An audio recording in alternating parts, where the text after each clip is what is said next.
बहू, ओ बहू, कहाँ हो बेटा? जरा बात तो सुनना मेरी।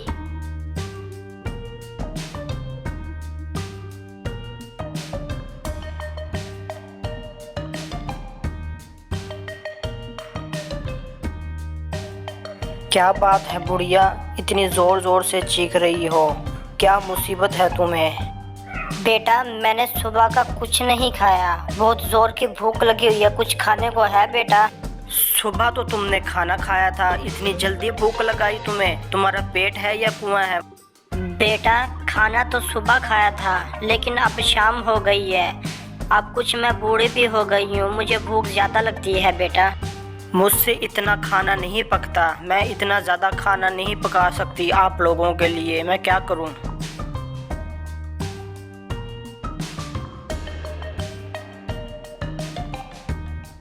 जब शाम होने लगी तो उसका बेटा काम पर से घर आया।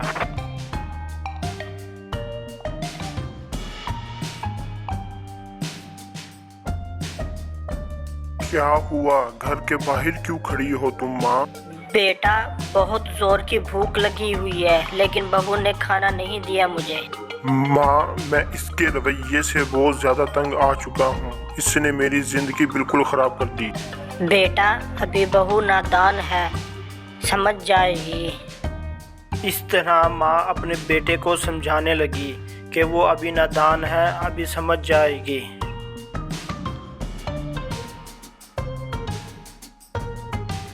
रामू अपनी बीवी को समझाने के लिए आया।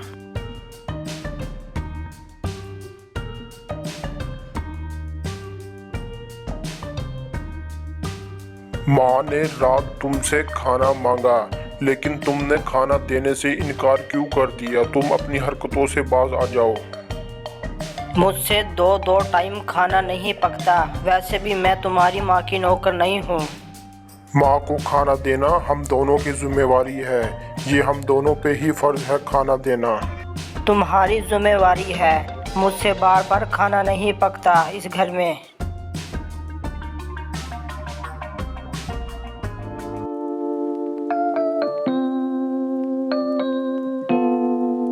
बहू, ओ बहू, बेटा जरा मेरी दवाई तो लेके आना शाम के लिए।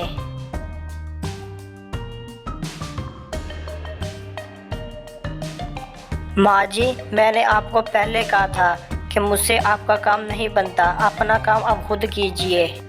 बेटा, अब मैं बहुत बूढ़ी हो चुकी हूँ, मुझसे अपना काम नहीं बनता अब। लेकिन मैं आपकी नौकर नहीं हूँ, मुझसे आपका काम नहीं होता, अब खुद कीजिए। ये तुम मेरी माँ से किस तरह बात कर रही हो? तुम्हें बात करने की तमीज नहीं? मैंने तुम्हें सुबह भी बताया था, मैं तुम्हारी माँ की नौकर नहीं हूँ, अपना काम खुद करो तुम। रामू अकेला परेशान बैठा था और उसका दोस्त उससे मिलने आया। क्या हुआ दोस्त, परेशान बैठे हो? यार, घर के हालात से बहुत ज़्यादा परेशान हूँ। यार, अगर कोई ज्यादा मसला है तो तुम मुझे बता सकते हो, इसमें कोई हर्ज नहीं। यार, मेरी बीवी ने मुझे बहुत ज़्यादा तंग किया हुआ है। वो कहती है कि तुम्हारी माँ की खिदमत मुझसे नहीं होती, मैं क्या करूँ यार? यार, मैं तुम्हें एक अच्छा सा मशवरा देता हूँ, इससे तुम्हारे घर के हालात बिल्कुल ठीक हो जाएंगे। परेशान ना हो यार। और उसका दोस्त उसको मशवरा देने लगा।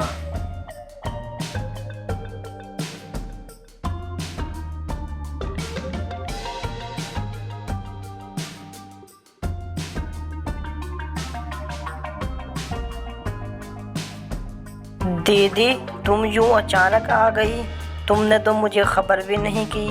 वाह, अगर मैं तुम्हें बताकर आती तो तुम्हें ये खुशी कैसे मिलती जो तुम्हारे चेहरे पर है। दीदी, ये तो आपने बहुत अच्छा किया, मुझे सरप्राइज देकर मुझे बहुत खुशी हुई। दीदी, घर में सब कैसे हैं? मम्मी पापा और भाई ठीक हैं? हाँ, घर में मम्मी पापा सब ठीक हैं। तुम सुनाओ, तुम्हारा क्या हाल है यहाँ पर?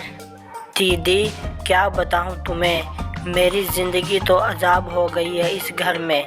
दिन रात बस काम ही करते जाओ, बस काम।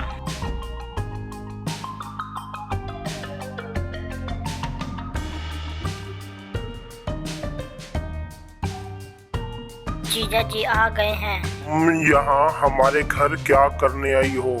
तुम्हें यहाँ पर किसने बुलाया है? हमारे घर से निकल जाओ, मेहरबानी करो यहाँ से चली जाओ। जीजा जी, तुम मुझसे इस तरह बात क्यों कर रहे हो? क्या मुझसे कोई गलती हो गई है? हो गई है तो मुझे बताएं।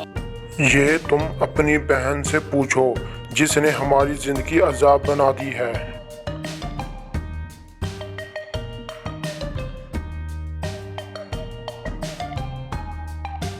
और सुबह सुबह उसकी दीदी घर छोड़कर जाने लगी।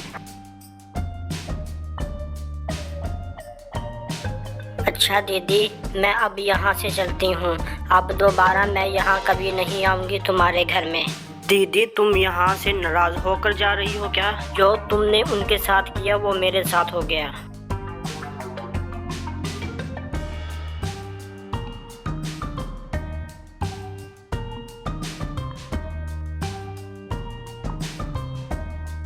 और उसे अपनी गलती का एहसास हो गया।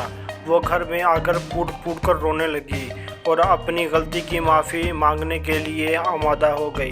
और वो जाके उनसे माफ़ी मांगने लगी। बहू माफ़ी मांगने के लिए माँ जी के पास आई। माँ जी, मुझे माफ़ कर दीजिए। मुझे अपनी गलती का एहसास हो गया। मैंने आपके साथ बहुत बुरा किया।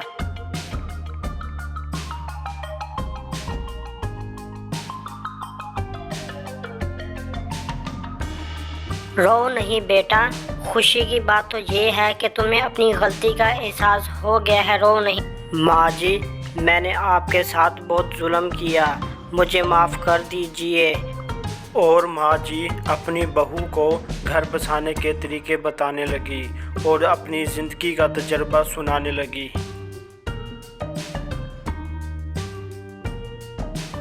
रामू सुबह काम पर जाने लगा तो उसकी बीवी ने उसे रोक लिया। सुनिए जी, क्या आपने भी मुझे माफ़ कर दिया? मैंने आपके साथ भी बहुत ज़्यादा बदतमीज़ी की थी। मैंने तो तुम्हें कल ही माफ़ कर दिया था। बस अब तुमसे एक गुजारिश है कि अच्छी सी ज़िंदगी अपने घर में गुजारो बस। अब मैं तुमको एक अच्छी बीवी बनकर दिखाऊंगी। अपनी दीदी को भी बता देना, मैंने और तुम्हारी दीदी ने ये ड्रामा मिलकर किया था।